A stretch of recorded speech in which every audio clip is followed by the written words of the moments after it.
Hello and welcome back to the NNP Symposium. We are here this hour with Chuck Heck, who will be talking about writing the book on 1794 large cent die states. So I've had the pleasure of working with Chuck before, and he's an excellent person to work with, and I know I'm very excited to hear his presentation. I'm sure all of you are as well. So thank you for tuning in. We will be doing a Q&A at the bottom, so remember, or at the end, excuse me. We'll be doing a Q&A at the end. So remember, the button to send in questions to that Q&A is at the bottom of your Zoom window. So if you send any in during the presentation, we'll get to those at the end of it. Without further ado, I'm going to turn it over to Chuck, and I'll be back at the end. Thank you, Leanna. Well, welcome everybody. And before I start with my presentation, I just want to say a very big thank you to Leanna Spurrier and Len Augsburger and Andy Jeffrey for putting on this symposium. I'm so glad to be back again. It's just a pleasure to have so many people participate in these events. Let me start off first by saying that this is going to be a different type of seminar for me. I'm not really trying to plug the book, but what I wanted you to know from this seminar is that what it's like to write the book. I've never written a book before. I've written many articles for different journals, but this was something new for me, and I had a lot to learn. So let's get started. At the 2001 EAC convention, the Sheldon 59 was one of the featured varieties at the happenings. That's where you can look at the coins close up and enjoy them. And the Sheldon 59s that were on display at that 2001 convention had so many die states to look at. We counted 7 different ones just on the reverse alone. And that got me to thinking I should do something with this. I really liked looking at the die states. So we decided back then, we started a group, Boys of 94, and we were going to investigate die states. Then in 2006, I was so hooked on it that I decided to write a book about them. And that I made an announcement in Pennywise. That's the journal, of course, for the Early American Coppers Club. And I made an announcement that we would be eventually doing a book. Now, fast forward to now, I started the book about 5 years ago, and I put it aside. I just didn't have the gumption to complete it. And with the pandemic, I thought this was the perfect time. We were house ridden, and I said, well, let's get going. So here we go. Let's get going.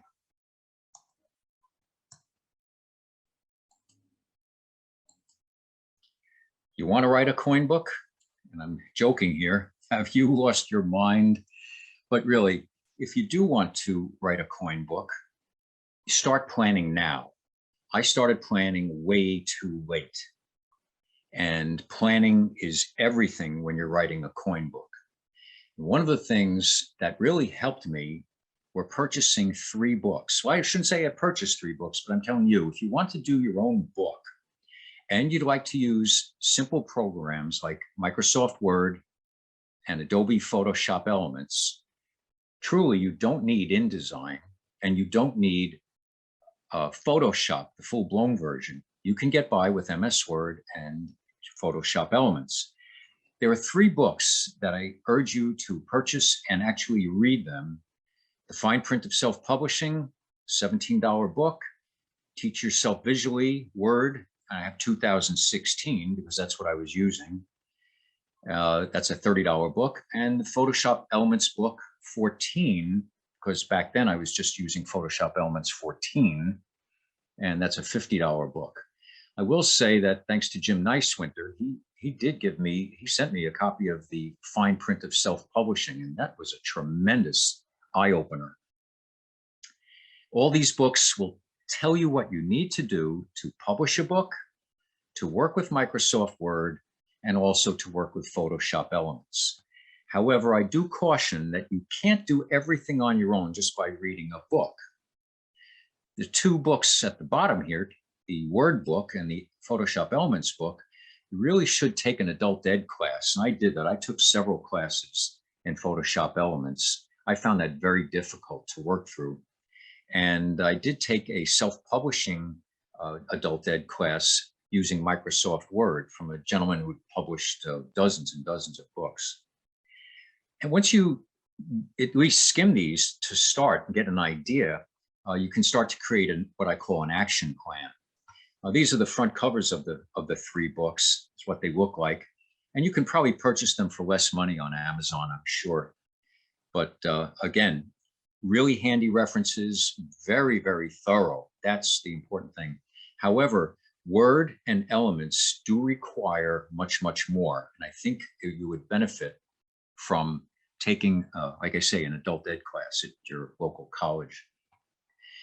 Now, the action plan, I have 12 steps here. I mean, you can consolidate this down to 8. You don't need 12. But these are the basic ideas that I used when I started. And I would like to say that in this plan of action, research number 1 and your story number 2, they really, one doesn't have to come before 2 here. They're pretty much in the same category. When you're researching, it's kind of obvious what you need to do. You have to read books on the subject. You have to read journals on the subject. You can go to YouTube. You can go to many different sources to research your subject.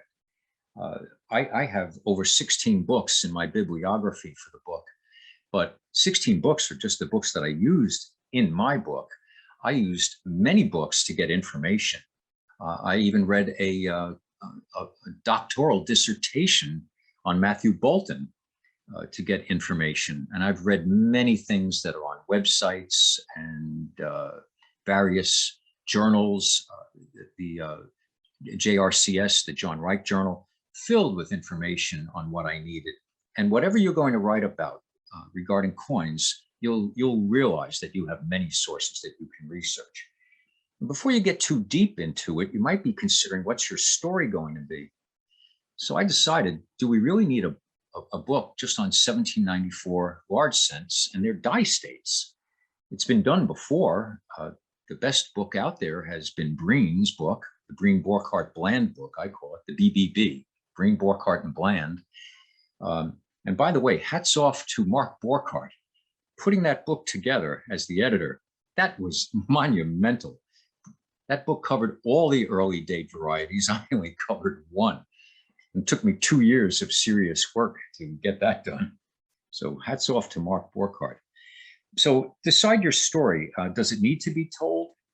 Does it need to be printed in a book? And if yes, then you better get going on your research right away. While you're doing your research, you can then really plan. That's number 3. Then you can really devise your plan. And your plan, gather up all the books that you're going to need, the periodicals, at least have their sources and where you can obtain them. And I might do a little plug for the Newman Numismatic Portal. There's so much that you can gather right there at the Newman Numismatic Portal. Photographs, get your photographs together, take more photographs, weed through your photographs, and I'll get back to that in a moment. Decide what your story really is and how you're going to tell it. And of course, towards the end, you have to know how to market your book. And of course, before you really even start writing the book, you should look at your software requirements.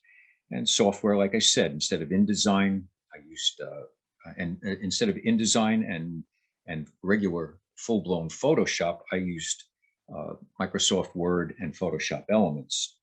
Take your adult classes, get them all done, and that takes time and a little bit of money, but it takes a lot of time. And once you get that together and you come up with the mix of things that you can do, I want to suggest something that I neglected to do.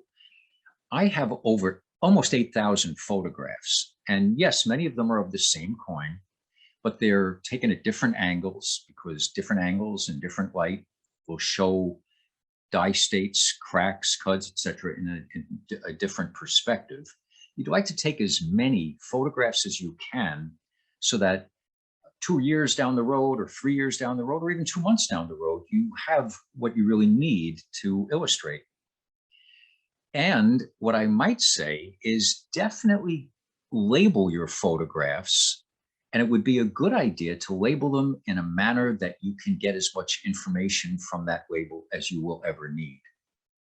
Now, an example of what I'm saying is I labeled every photograph that I needed with the number 94, a period, and then the variety number. So if I was using Sheldon 17, my label on the photograph was 94.17, followed by a dash, and then I gave it the pedigree. So if it was my coin, the Heck coin, Heck number 172 in my auction, I labeled it Heck 172. If it was Walter or Husak's coin, I labeled it Husak 461. I'm making this up, by the way, making up the numbers. But I labeled the photographs that I knew whose photograph it was. Then I put another dash. I put obverse or reverse, depending upon which this photo was illustrating. Then I put another dash, and that was descriptive. I could put DS1 for die state 1, DS3 for die state 3.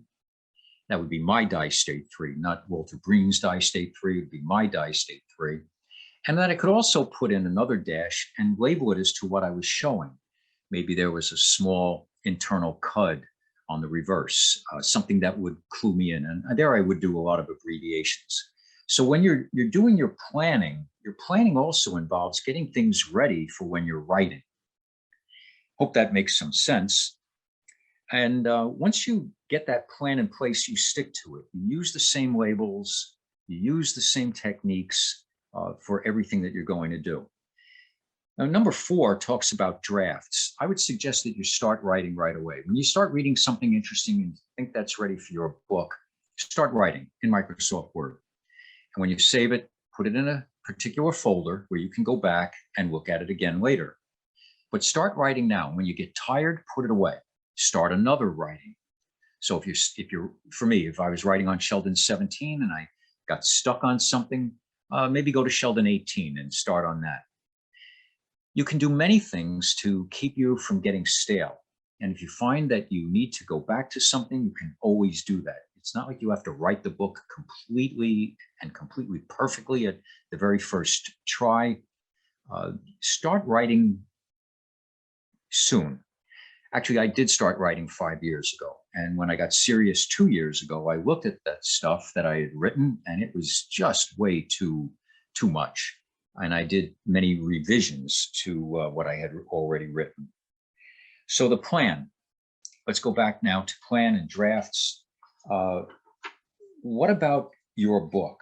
What about an outline for your book?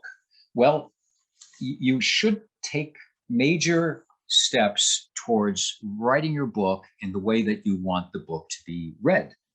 So you'll have the table of contents that has a dedication, a foreword, you'll have acknowledgments, you'll have pages for all these things. You'll have an introduction, and then you'll have whatever you'd like to put in there. So for example, I showed how I was going to do citations and references to any of the photographs that were in the book.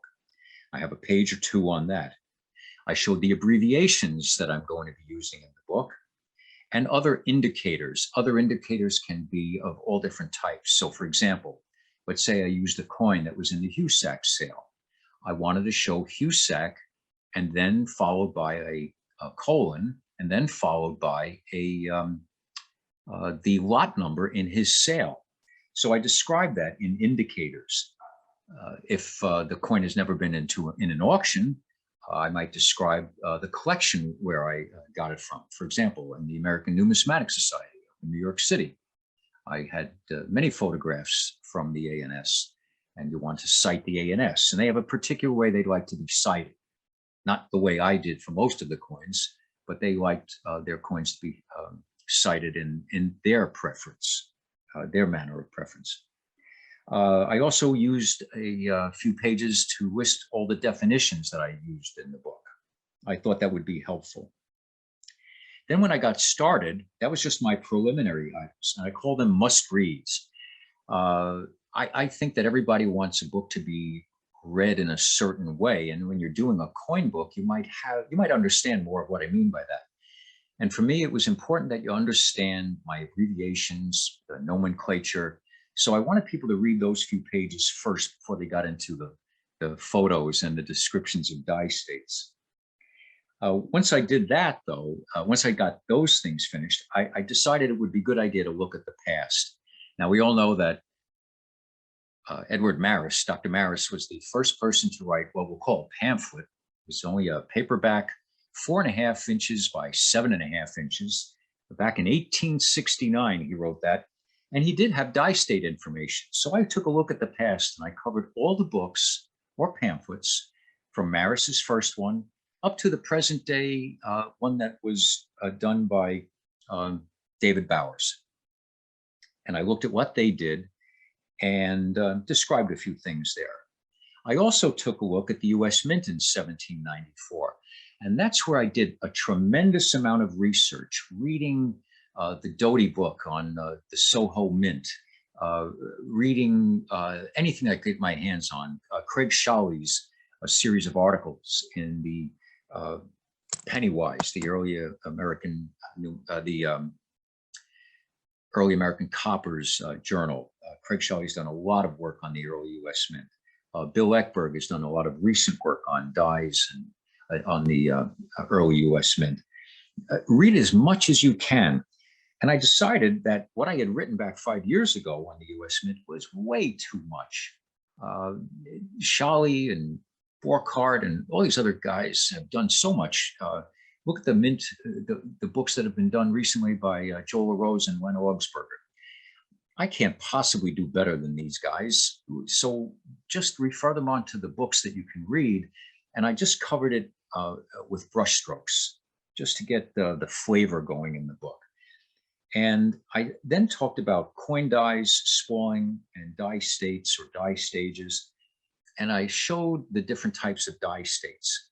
So this is what you're doing in the first 4 items here in your action plan. You're coming up with a way of doing things. And whatever you use in your drafts, believe me, you're going to change it over time. I changed many things. I realized I was being too wordy, too long, try to cover too much, and you don't need to do that sometimes. And numbers 5 and 6, they go hand in hand. You're going to be revising, you're going to be doing new drafts. And once you get comfortable, you're finally going to look at things with a different eye. You're going to start to look at the punctuation, you're going to look at the syntax, you're going to look at the spelling. Eventually, you have to look at the spelling. And that's when you really need to edit. And you are not your best editor. You know what you've written, you think you know what you've written, then you read it again, and you read it the way you want it read. You don't necessarily read it the way it's being written. By that, I mean number 8, get readers, get good readers. And I don't want to embarrass anybody, that's not my intent here. But I got what I think are the 2 best readers that I can call best friends, Jim Nicewinter and Jan Valentine. Jan Valentine reads everything. He sees everything. He'll read any book and he will talk about it. He said, did you see some of these misspellings? Jan is eagle eyes. And I'm not saying Jim isn't. Jim is also eagle eyes. And what these 2 fellows did for me was invaluable. It was embarrassing how many spelling errors or how many thes I might have put in, or UUs I might have put in, double words. And I thought that I had covered everything. I thought I did a pretty good job. Go out and get outside readers to read the material. And it's probably a good idea to get readers that have some understanding of what you're writing, because they'll be able to put it into context and give you maybe some helpful hints. Like I say, Jim and Jan, what a duo, the superheroes for me. Also, when you're doing a full-blown edit, you need an editor. You need an editor's eyes. And I got to give credit there to Jim on that one. He told me, Chuck, you're not consistent. Hurt my feelings? No, I wanted these 2 guys to be brutal.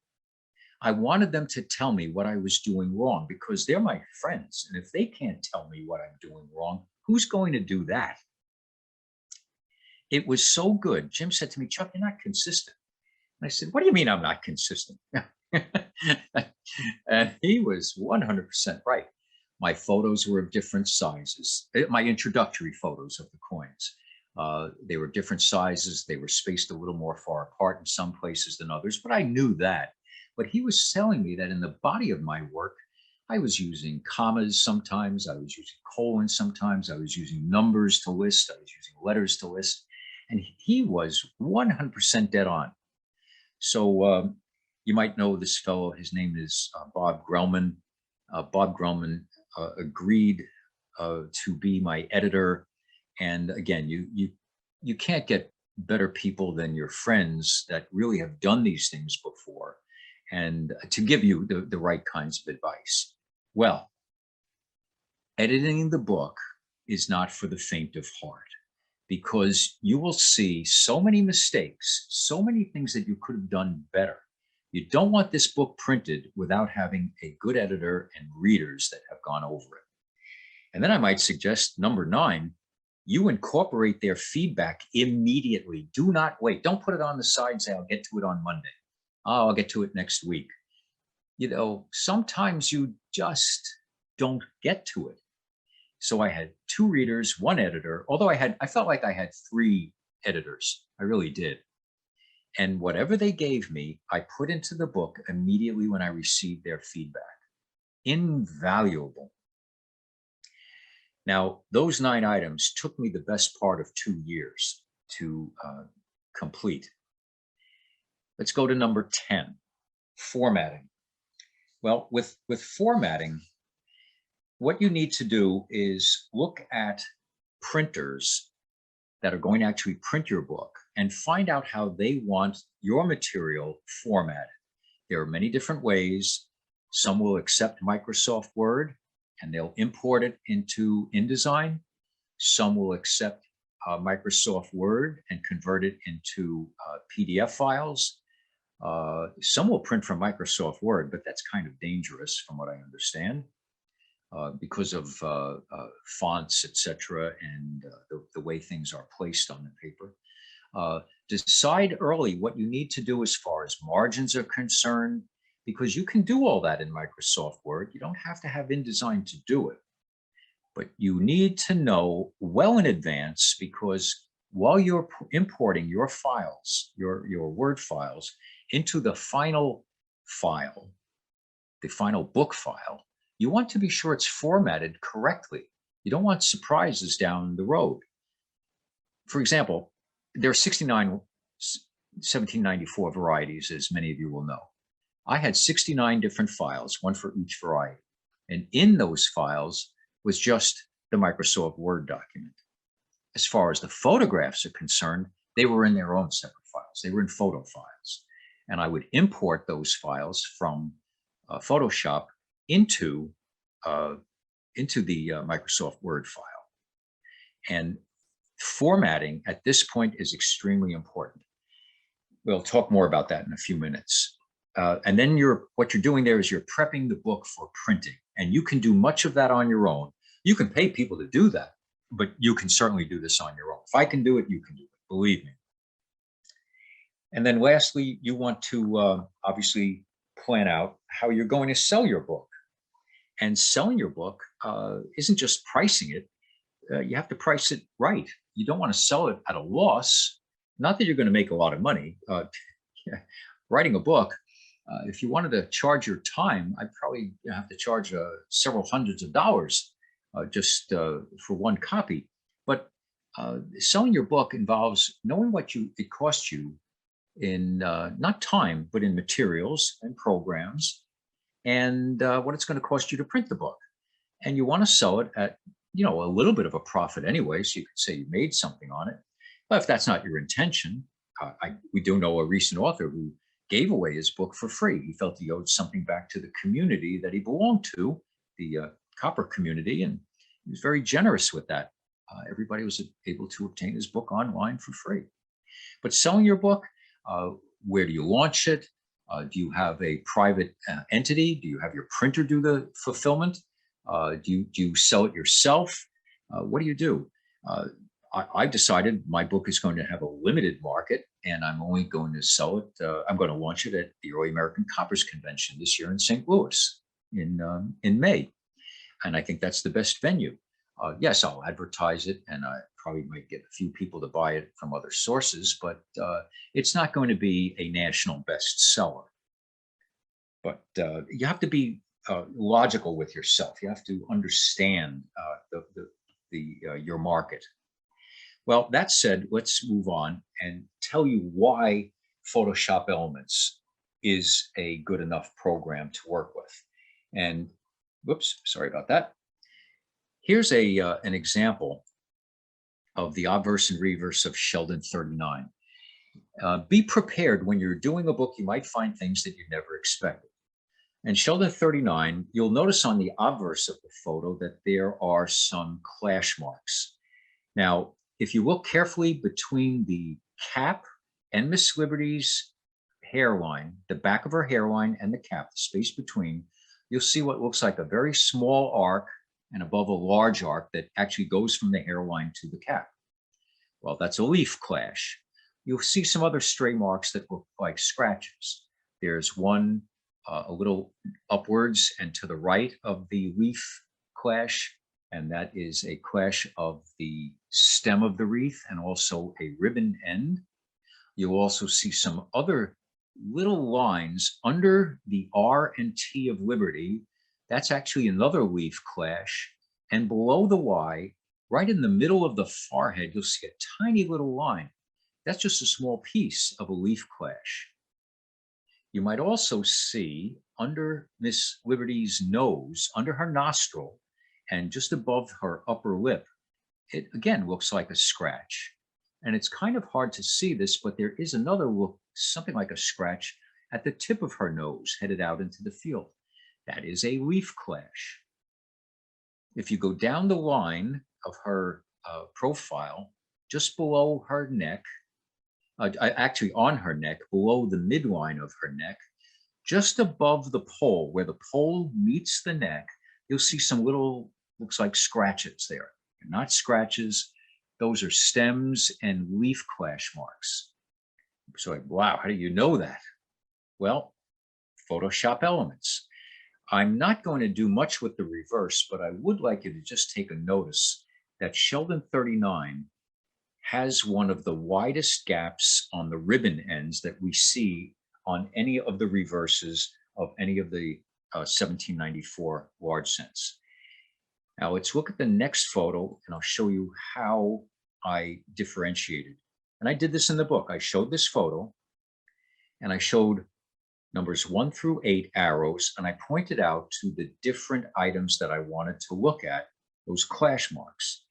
And then what I did is I took Photoshop Elements, using Photoshop Elements, I took the reverse photo, flipped it over the horizontal, so I got what the die would look like if the die had crashed into the coin, the planchet, excuse me, I said that all wrong. I took the reverse and I flipped it over the horizontal and I placed it on top of the obverse of Sheldon 39 so that I could take a look at what the coin's head side, the obverse side, would look like if all the clash marks from the reverse die hit and were visible on the obverse of the coin. So here you're looking at the coin. The obverse is just like you would see on the coin. You might see in the background here, Liberty. You see the date 1794, Miss Liberty's facing to the right. This is what the coin would look like if it had clash marks from the reverse die on the obverse die. This is what that coin would look like. Now, you know, we don't have coins that look like this, but that's what it would look like.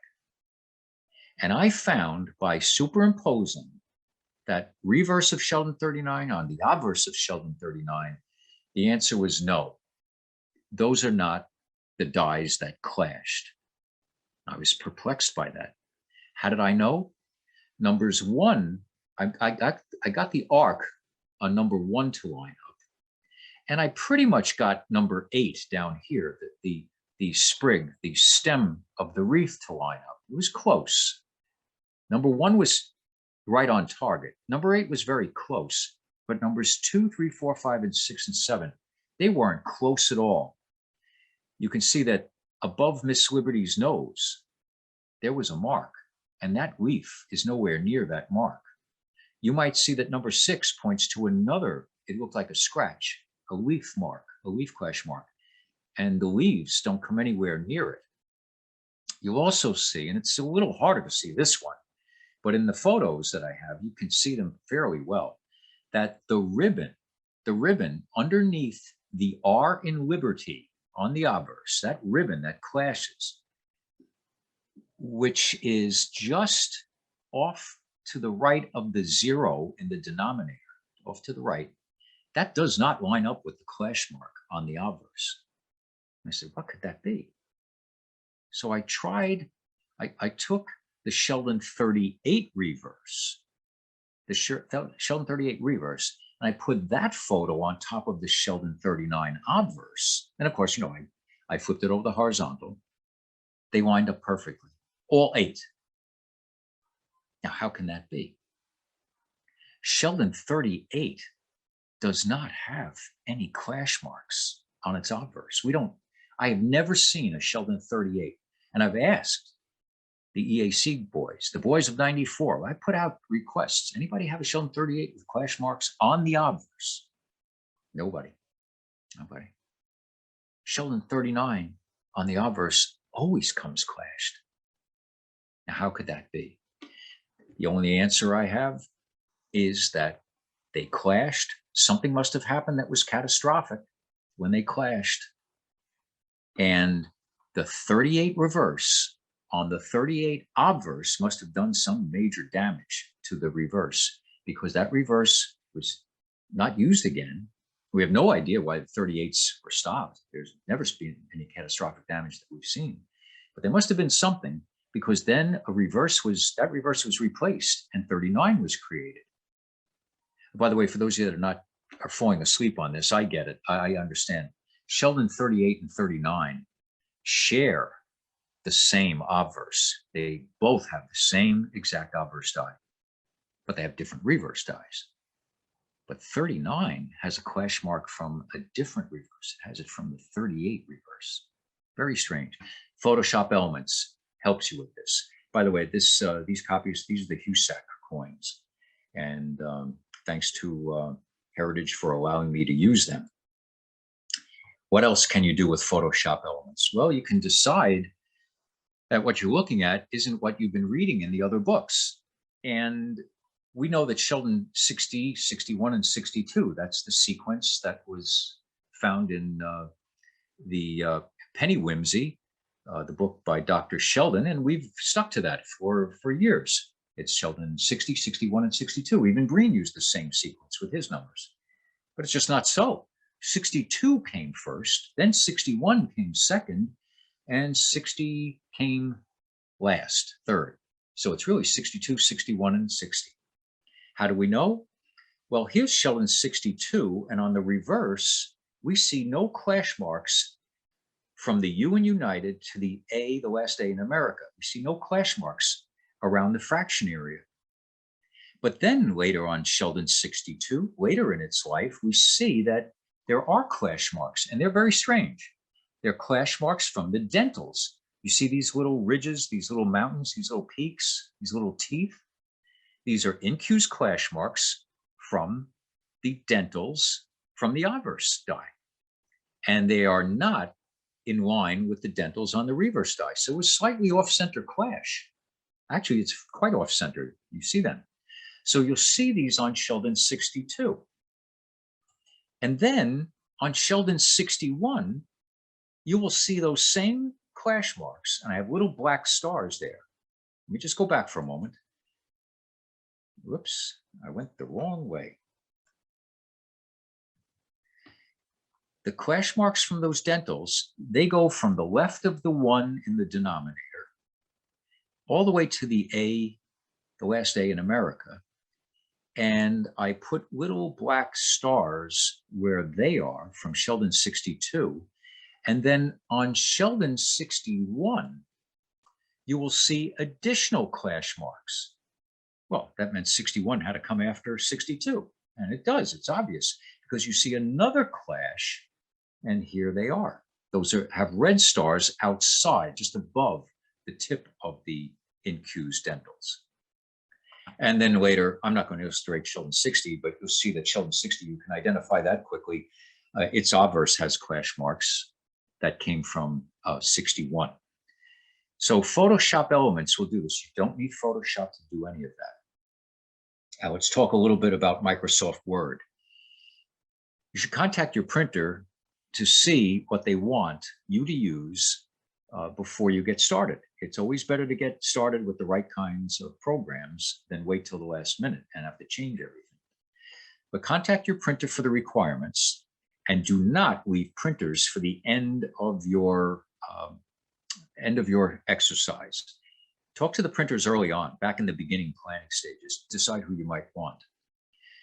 Create a template in Microsoft Word. Set your margins and formats in Microsoft Word. Lay out everything, your photo sizes that you want specifically a certain size, and use page breaks and section breaks liberally. You need them to, if you want to do different formatting on the same pages. Just a hint, don't wait to the last minute for any of this. Now, printing companies, this is a tough one. Very, very often, people don't know where to go, who to look at. The first three printers, Dot Graphics, Lithotech, Bookmasters, and actually the fourth one, Carter Printing, these were the companies that were considered to be for use when the Early American Copper's Grading Guide was published. So I got to speak to the people there, and all of them were very, very helpful. And I would highly recommend, if any of you want this, you can take down my email address, and I'll be happy to answer your questions. But Dot Graphics, Lithotech, Bookmasters, and Carter Printing. The reason why we went with Carter Printing, they were not the cheapest, but they gave us, we thought, the best service. They would do fulfillment services for us, and they were also highly recommended by a gentleman out at Goldberg's, the auction house, Lyle Engelson. He was the photographer out there, and he liked the products that they were getting from them. So Carter Printing did a fabulous job on that book. And book one, when I sold my collections back 5 years ago, book one was used for a hardcover printing of my catalog, and they did a fabulous job on that. What I liked about book one, and what I like right now, is that they will have you take your Microsoft Word program, format it, convert it into PDF files, and then they walk you through how to take the PDF file and embed all the fonts, and then send them the finished PDF file. And so you have complete control over how you want your photographs to look, complete control. And I had talked to other editors early on, about 5 years ago, 6 years ago, suggested by my son, who was doing video work for commercials for a hospital system that he worked for. And he recommended this person, but he didn't know anything about coin books, and he wanted to do all kinds of flowery presentations, and just wasn't working well. He wanted to place the photographs in the book. He would do it a better way, and I wanted it done my way. And book one was very, very good on that with me. So this just gives you some book companies, and there are many printing companies that you can use, but make sure you find out what their requirements are, because they might not fit your requirements. It's very, very important that you do that early on so you don't become disappointed. And what I'd like to do, I'd like to come back and show you in Microsoft Word. We'll do that in just a few more seconds, but we're just about finished up here. This is my, this is my page representation of what Sheldon 48 looks like in Microsoft Word. And I will get into this in just a moment, but let's just take our end now and ask for questions. And I'm going to, I'm not going to leave the screen yet, because I might have to go back to show somebody something, I guess. But Leanna, if you're there, do we have any questions that need to be answered right now? Alrighty, I haven't seen any come through yet. We'll give it just a minute. If you want to go ahead and ask a question, feel free to send them in. I know Chuck also has a bit of a demonstration for afterwards, so if you want to wait until after that. I'll wait till after that then. We can do that as well. Okay, nothing has popped up yet. So we'll go ahead and do the demonstration and then come back to the Q&A at the end. Feel free to send those in whenever, and we'll get to them after the demonstration. Very good, thank you. All right, now this is live. This is Sheldon 48, the page, and this is in Microsoft Word. You can see that. And I've labeled this. This is where I'm going to get real weird on you. If I haven't got too weird on you yet, here's where I really get weird. Sheldon 48, and this is the revised version. This is a final revised version. And I have here before 47. The reason why I say that is Sheldon 48 was actually made before Sheldon 47. And that's why I want to make sure I put this in my book in a certain way that when you're reading it, 48 comes first, 47 comes second. I know you think this is heresy, but you'll see that in the book.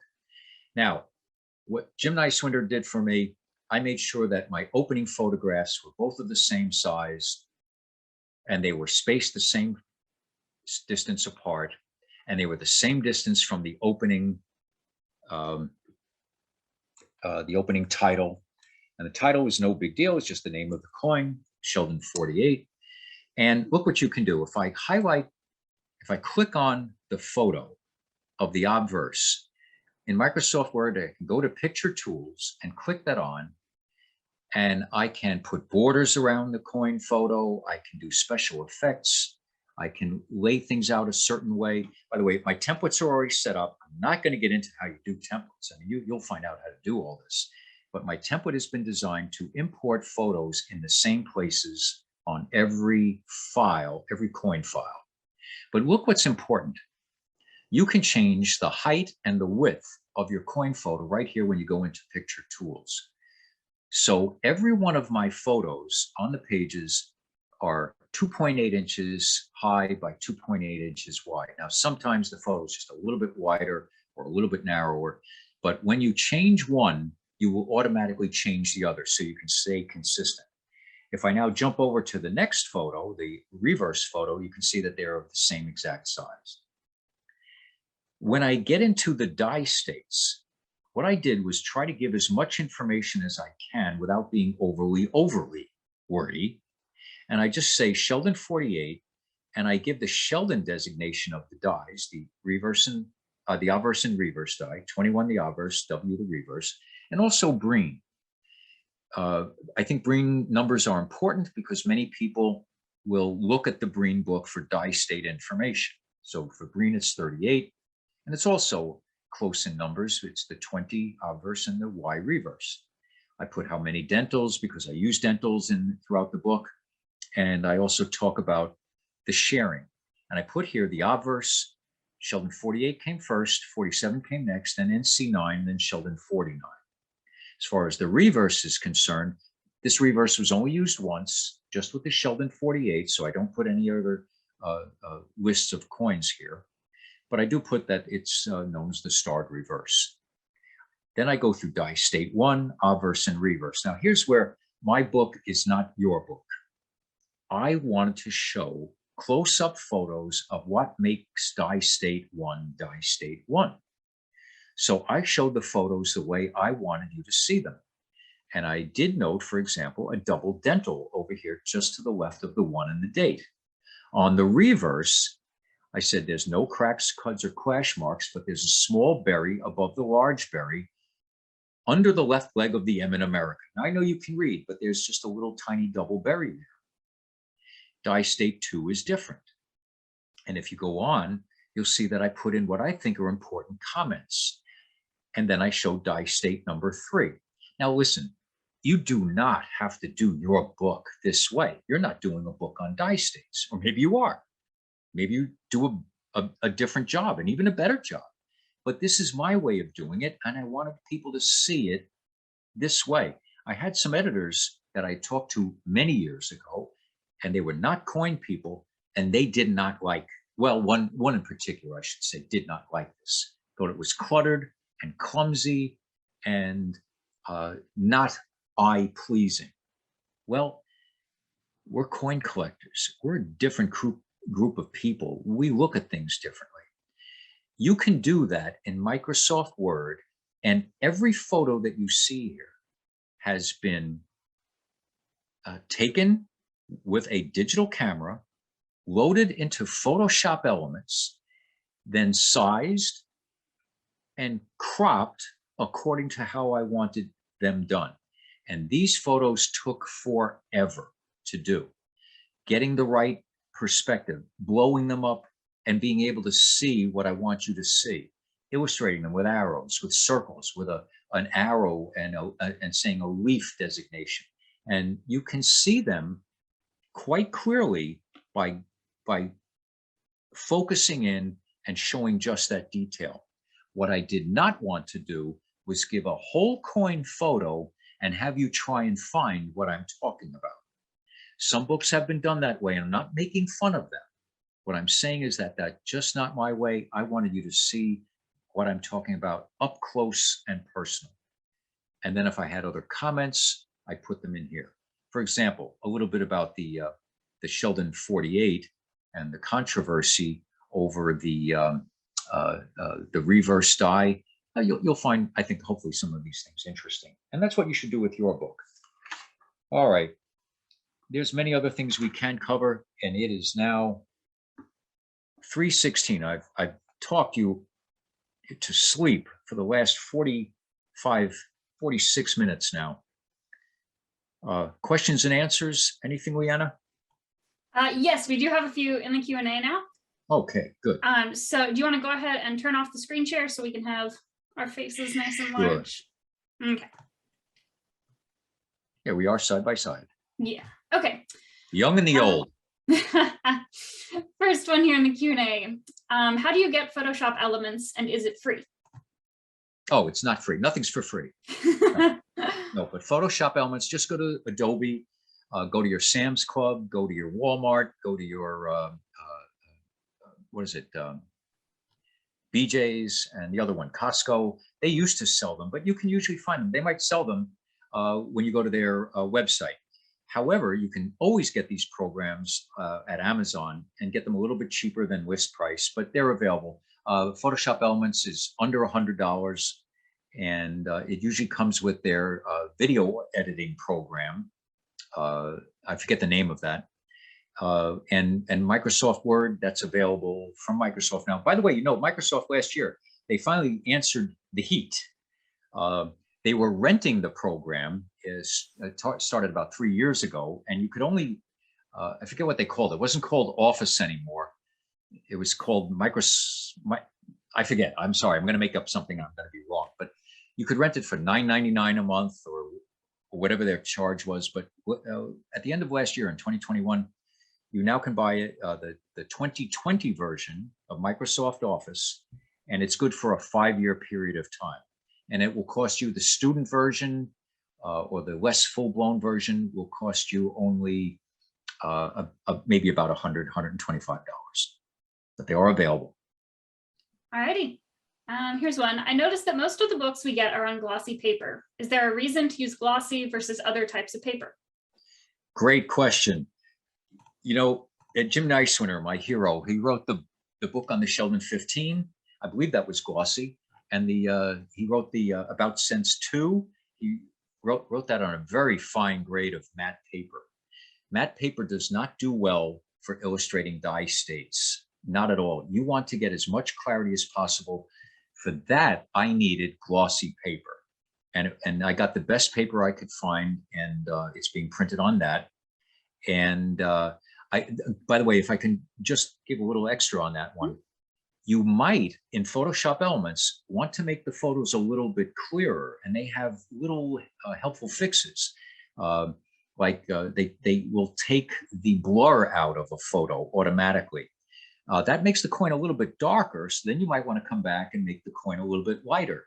Now you might say, this is heresy. You can't alter the coin. Hold on, I'm not plugging holes. I'm not re-engraving the hair. What I'm doing is I'm making the coin details easier to see. And very often you'll want to have a coin a little lighter than darker to show those details. Now that's just me, because it's dye states. But to answer the question about glossy, glossy's better for getting the fine detail of coins. Long answer. Sorry, Leanna. Sorry whoever asked the question. Heck, you're fine. We have time yet, right? Yeah, we're good. 4 is the latest we can go, so we've got plenty of time. I won't take you to 4, I promise. Alrighty, here's a fairly long one with a couple different questions in it, so I'm going to break out some of the actual questions.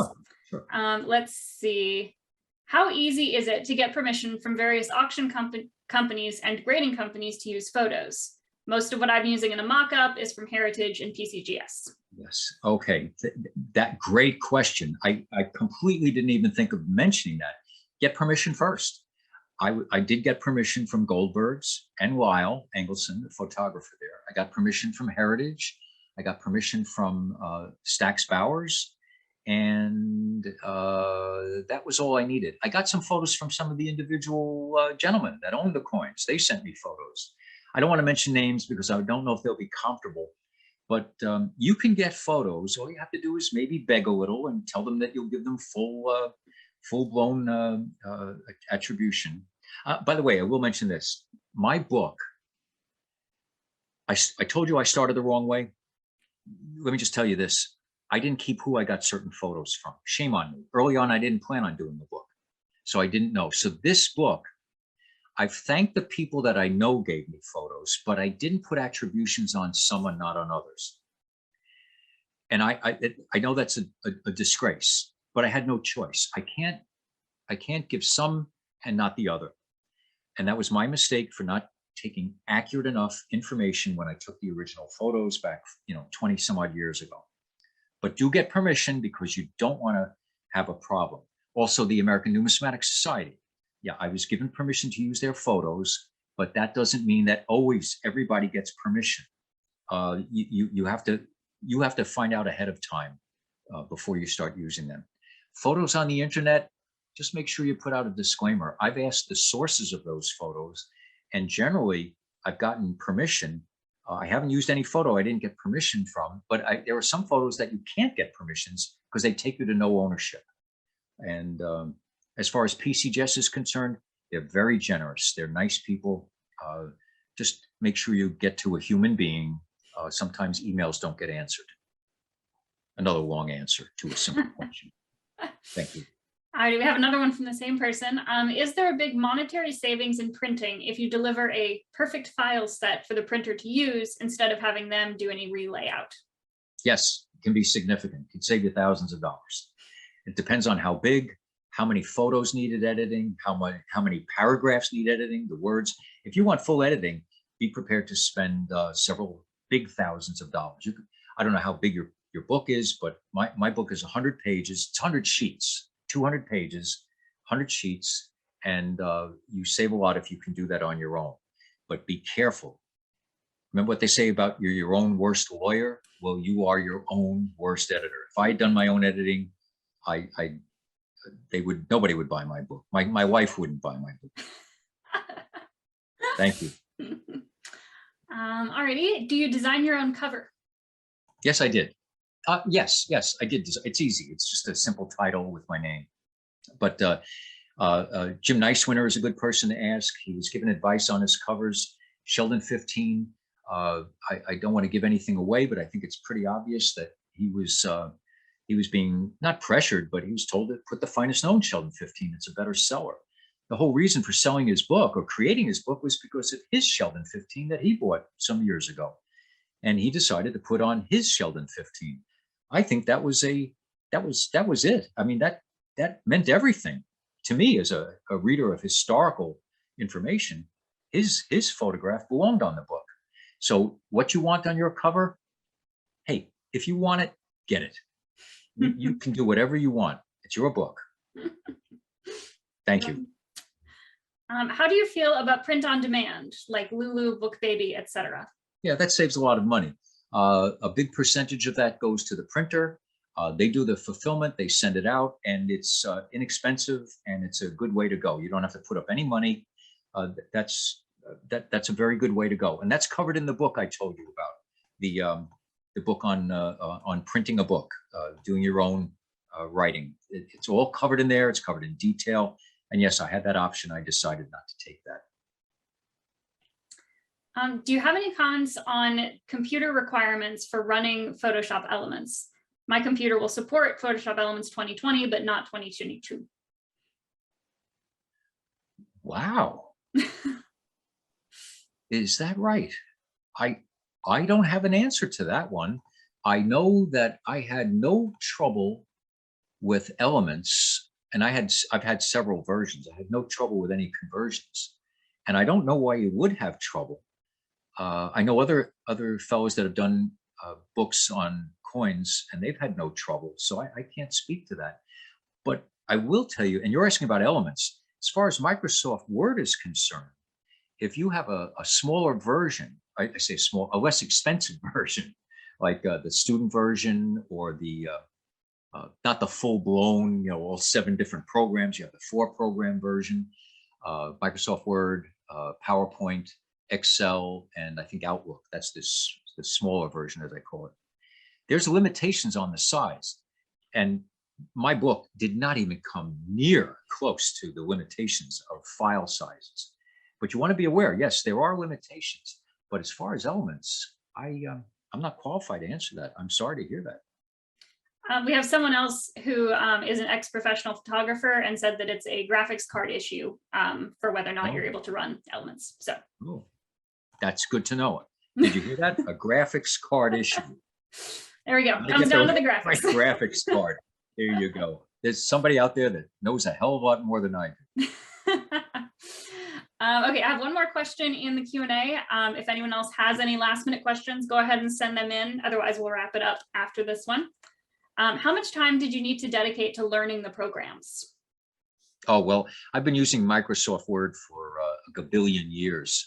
I'm a CPA, as you know, and in my office, we did all our letters and a lot of our work on Microsoft Word. However, I never wrote a book, so I found out about importing photos and altering them in book form and sizing. So yes, I had to learn that, and it only took me let's see, I took three really intense classes on one was on Microsoft Word, the other 2 were on Photoshop Elements, but Photoshop Elements took a long time. That was a big learning curve for me, major. And my son, by the way, uses full-blown Photoshop.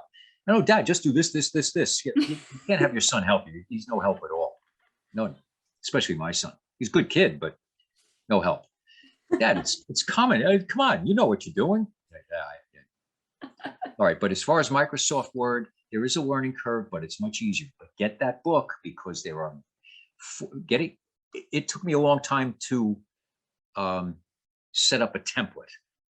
And okay, some of my friends will tell you that's because Chuck's a moron. It's easy to set up a template. However, this guy found it difficult, but once I got it, it was a breeze. How did you choose who wrote the foreword? That was the editor. That was Bob Grellman.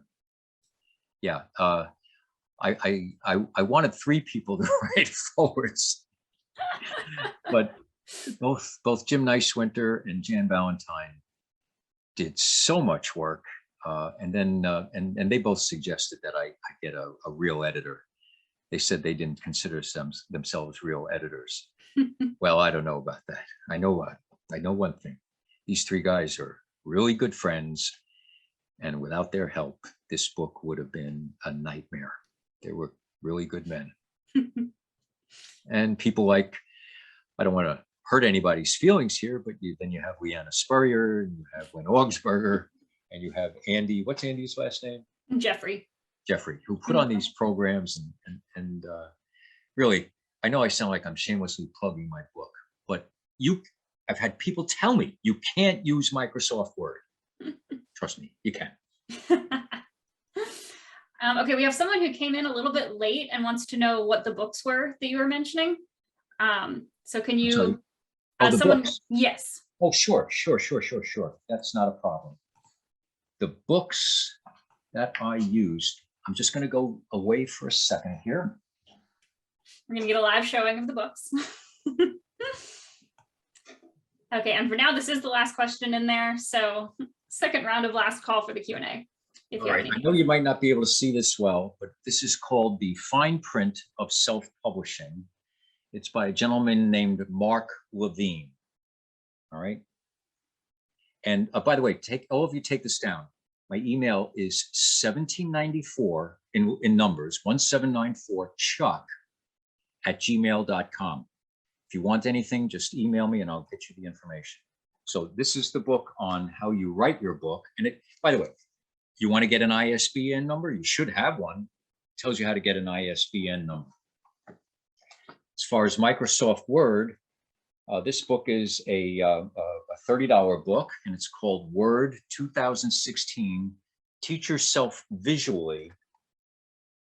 And it's a good book. Like I used the word moron before. Inside the book, they show you pictures and step-by-step how to do what you want to do. And you'll see that I've gathered a ton of information from YouTube and from other places. So this book on Microsoft Word is the best one. I bought several, but this is the one I used. The others I read, but I found them somewhat useless, actually. They were good, but not good for me. Mm-hmm. And the last book is an expensive book. This is a $50 book, and it's called Photoshop Elements, Book 14, because that was for Elements 14. And it is by Scott Kelby. Heavens knows, I hope he's still alive, but Scott Kelby. And this is not coming out well on my screen because it's too bright. Mm-hmm. But those are the three books. And by the way, the Microsoft Word book, that was written by Elaine Marmel, M-A-R-M-E-L. Can't see the name there, Elaine There Marmel. It is. Good. Again, email me, 1794chuck@gmail.com. And if anyone loses track of the email address, you can always send something in through the Contact Us form on the Symposium website. Just let us know who you want to talk to, and we'll forward it right along to Chuck. So that's a way to contact as well. Let's see. Do you have a copy of your book to show us? Just the proof book. Because I wanted to get it done as quickly as possible, I opted not to have the cover. But hold on one second.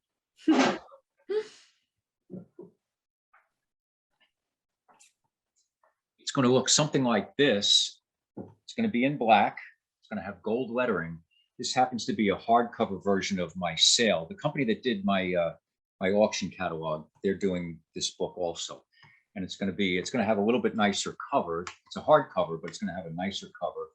And it's going to look like that. It's an 8.5 by 11 page size, so it's a little bit wider on the covers.